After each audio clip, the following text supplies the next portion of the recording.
instructors doing the CADS 1 overviews for skiers or snowboarders. I'm here to just give you a quick overview of how I plan this and sort of what the expectation is. And I apologize to the snowboarders. I'm going to talk about skiing, but I will find the snowboard documentation and send it to you as well. Here it is, right from CAD's website. And this is kind of the overview workbook that candidates go through. This is their skiability.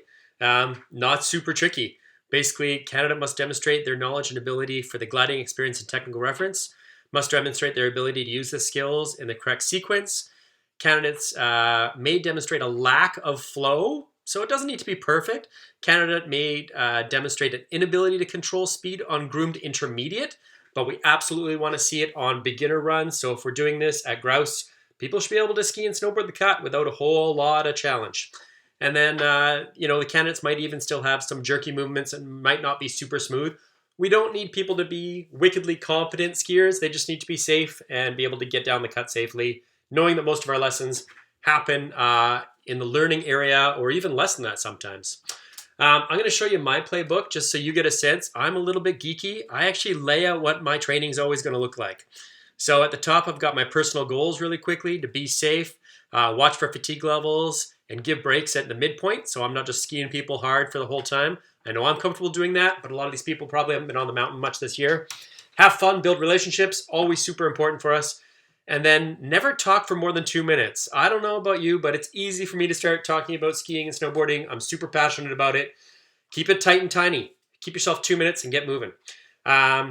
Teach the 4 skills, teach any skills using the 4 learning methods. I'll talk about that in a second. And then you want to introduce the gliding experience, 5 skills, and 4 technical references. Obviously in snowboard, 3 competencies, skills are still there, and probably not the gliding experience, but quick ride system. So let me show you, this again is the ski slideshow that everybody will have seen already. So they're already going to get front loaded with a bit of this stuff. They're going to go over, in the ski world, the basic objectives. We're going to go over what the 5 skills are. If you haven't seen this for a while, maybe this gives you a chance just to look at it. And then we have the technical references. Again, I know this isn't super current CSIA stuff, but this is where CADS is at. So this is what we need to front load our candidates with. The thing I was talking about trying to use all 4 learning styles, let me just slide further down the deck. And again, this is something they're already going to see. But we talk about helping learners learn by listening, watching, feeling, and doing. And then I've got an example that they will have already seen about a listener needs really good description. Watcher needs a rock star demo that happens in front of them, not just going away from them. The feelers, we need to give a feeling that they can associate in their skin, something that they can think about, a pressure on the boot, something noticing on the bottom of their feet, dragging the poles, maybe the feedback in their hands, whatever it is.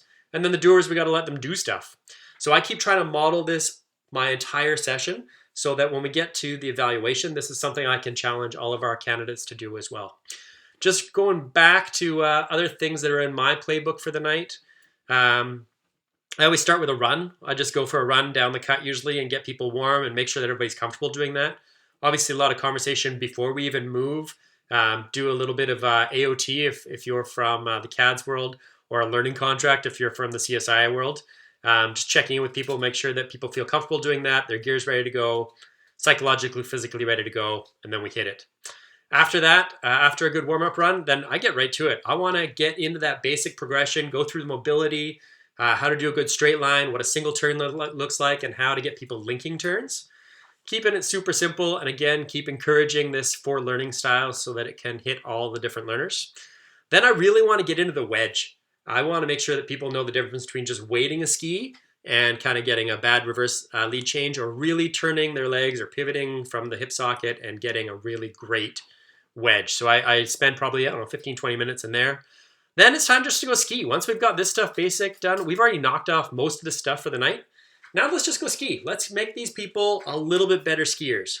As I'm moving through the mountain, I will talk about the technical references a little bit, maybe come up with some drills or tactics that really help accentuate what I'm talking about, so they can really feel and come up with some differences, and even start building their toolbox a little bit on tactics that they'll be able to use as they go forward.